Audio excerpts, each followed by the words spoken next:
enjoying dinner tonight at one of my favorite restaurants here at Cedars, right in Tri-Cities on the Columbia River. Love it.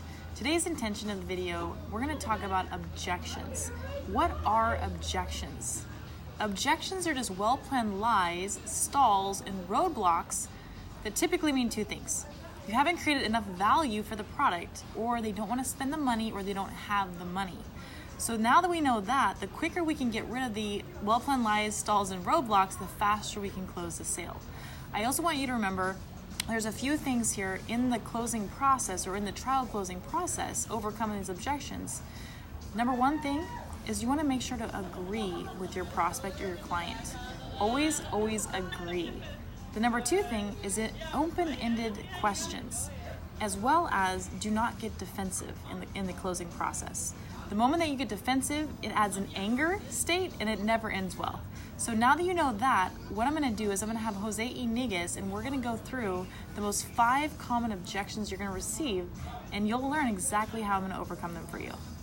So here we are with Jose Enagic, who has volunteered to be my prospect. So thank you for that, Jose. No problem. He's going to give me the most 5 common objections, and I'm going to teach you how I will overcome them. So take notes and be prepared here so that you can reiterate this with your prospects. So the number one objection we have is... Amanda, my girlfriend or wife does not on board with this. I got to really check with her. So what did we just learn right there? The wife is not on board because of the value. So remember, it always comes down to 2 different things, the value or the price. So right now it's the value, or it could be the price. So now we have to open it up and we have to ask him questions. I cannot appreciate that, Jose. What I just did there is I agreed with him. Okay, so always agree with your prospect. You don't want to get defensive with them. So I can agree that your wife isn't on board. Why do you think that she's not on board? Well, she's read about some of the competitors, and it seems like this product's marked up severely.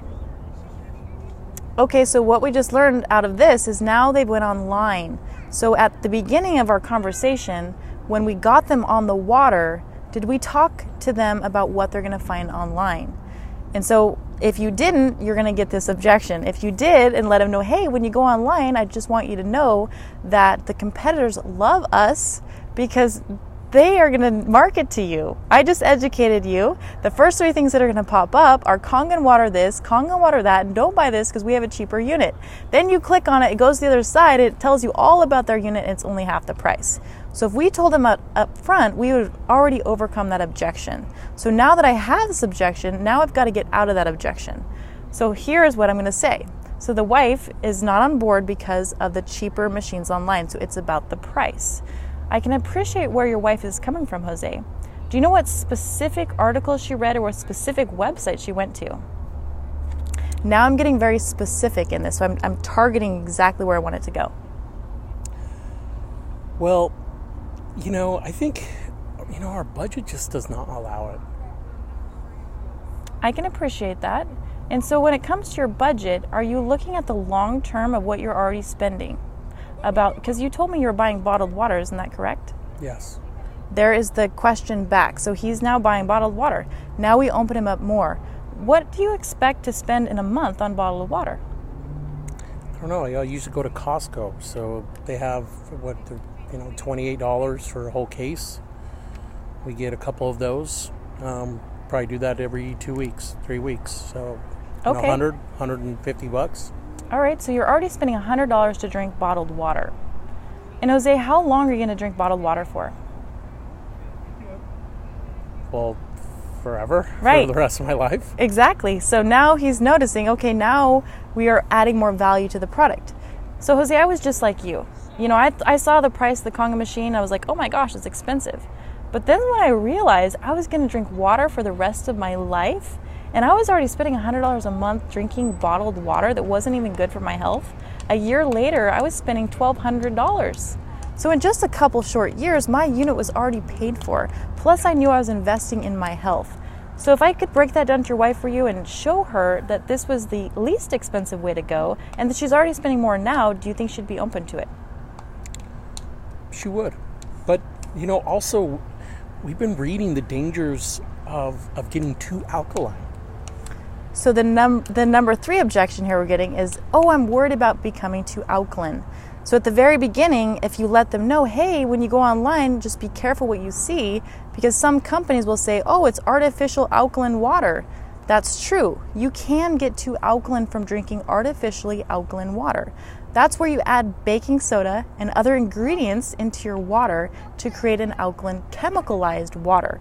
Same thing as your pool. So when you put chemicals in your pool, because the algae starts to grow, it's going to increase the alkalinity and it's going to balance the pool. And so yes, that is not correct when you're putting chemicals in your body. So here's how we're going to overcome it. Jose, I can appreciate where you're coming from. You're correct. You can get too alkaline. So now he's like, wow, so now instead of getting defensive, now we opened him up. So I agreed with him. And what's interesting is that there is 2 different ways to make alkaline water. Did you know that? No, I didn't. Alkaline water, by all scientific standards, it's a chemical change. Meaning you can put baking soda, you can put bleach, you can put cigarette ashes in your water and create alkaline water. Wow. That's not good for our body. And if you do that too much, you're going to get over alkaline. And that is not a healthy state to be in. In fact, you can actually die from that. So if I was to show you that this is not like that at all, this is ionized alkaline water, and that you would die from too much water before ever becoming too alkaline, because we're not chemicalizing it at all. There's nothing going into the drinking water that's going to create too much alkalinity in your body, because it's simply just electricity pulling the water apart. We're not adding things to it. Okay. So if I could show you that article, would you be interested in owning a unit? Yeah, it's natural. It is. Electricity. Yeah. But, we're so busy.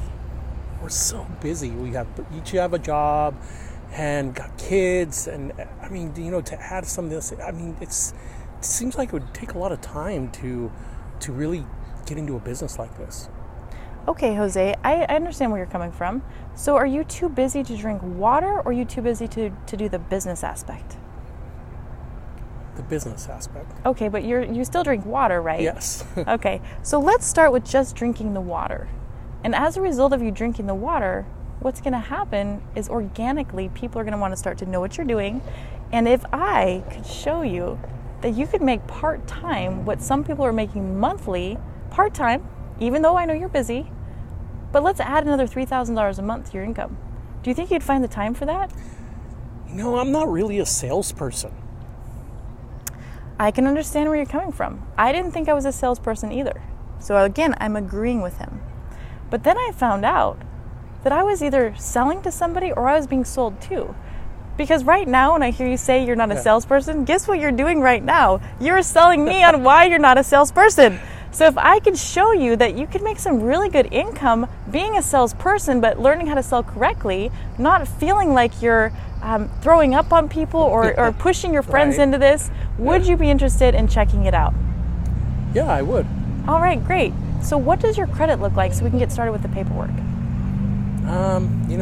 It's not too good, but it's fair, I would say.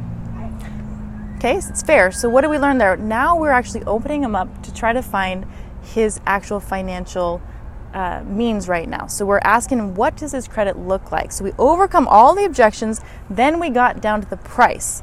So now that he says it's fair, I say, okay, does fair mean above a 650 at all? I would say maybe closer to 600. 600, okay. And do you have any cash on hand? Cash on hand? Yeah, do you have any cash in the bank that you could be willing to put as an initial investment? How much are we talking about? Depends on the unit that you want to go with. Anywhere from about $300 up front to about $1,300 up front. Oh, okay, yeah. Okay. I think we have some, you're saying minimum 300? Yeah. Oh, okay. So there's certain units that we can get you into for that. But however, if you know someone else that has better credit than you do, like maybe your spouse or your mom or your dad, then we can go with our very low 1% of the balance, which means we can get these units, depending on the one you go with, anywhere from $20 to $54 a month. Wow, really? Mm-hmm. Okay. So who do you know that has good credit that we can borrow their credit? I think my brother. Your brother, okay. Well, what we can do is he on board with this water? Well, I would have to talk to him. send him some information. Do you have anything that I could send? Well, what I like to do is I like to get him on the phone right now. And Okay. we can send him a short little video that goes over the product, and he can just co-sign on your behalf. And so we just need a couple little things from him, and we can get started with the process. Okay, great. Yeah, All right. thank And you. if all fails, we'll just go with the traditional standard program, which is the Enagic program, and we can get the machine coming tomorrow for you. Fantastic. All right. Well, thank you, Yes. Jose, for being the guest here. No problem. All right. So as you've seen, we overcame all the objections. We got right down to the price, and bam, we closed the sale. So now what we have to do is go find the financing. First financing option we have is to go to chase.com. You want to go to the Chase Freedom account. They have a credit card there that gets 1% of the balance. So for instance, if you're selling a K8, 1% of the balance would be $54 a month by the time you add taxes to it. There's no interest for 15 months. Now, when you're doing this, realize you're also going to get objections because people don't like credit cards and they don't like interest. So when they say, well, how much is the interest? Tell me how much the interest is. 0%. Right. And so when you say, well, how much is the interest going to be? How much is the interest going to be? It's actually 0% interest for 15 months. Wow, that's great. And usually right here, they're going to say, well, how much is the interest after the 15 months? Yes. That's the objection you're going to get. So you're not all the way through the closing process yet. So when you get here, you're going to say, but since you have good credit, if they have good credit, maintain your good credit, we can get another 0% offer that goes to another credit card line. So it's Like just a a transfer transfer. balance, right? And then you can continue to get all the 0% income, 0% interest for however long you want. Wow. Okay. Perfect. And so that's how you overcome that. So I hope those tips really helped you. The second thing here is the Enagic financing. So first Chase, then we're going to go Enagic financing. Or if you're in Washington, Oregon, or Idaho, go to my website, amandabobbitt.com, and you can get the financing right there. And go ahead and read through the program there, but it's typically around $100 a month with no initial investment. One tip here is when you say down payment, people don't like down payments. You're investing. So upfront investment instead of down payment. Don't say contract, say paperwork. Because contract, they think, oh, now I'm going to court. So if you say paperwork, it sounds a lot easier. And then as the last thing is the Enagic financing. And so just remember that, if someone wants this bad enough, they will find the money. Sometimes if they say, I don't have the money, I say, okay, I can appreciate that. So if I was to give you a really nice, what's your favorite car, Jose? Mercedes AMG. Mercedes AMG. Now, how much does a Mercedes AMG run? Oh, 150,000 probably. All right, so let's just say right now that I had a Mercedes AMG that was $150,000, and I said, Jose, I'm going to give you this car for $2,000, but I need the money by tomorrow. Do you think you could find the money? I guess I can. Right. And so people, when they want it bad enough, they will find the money. And so that is creating the value. That goes right back to the value. So if you can't get someone interested, it's because you haven't created enough value for the product. So I hope that helped you guys today. Until we see you soon, be happy, be healthy, and be free.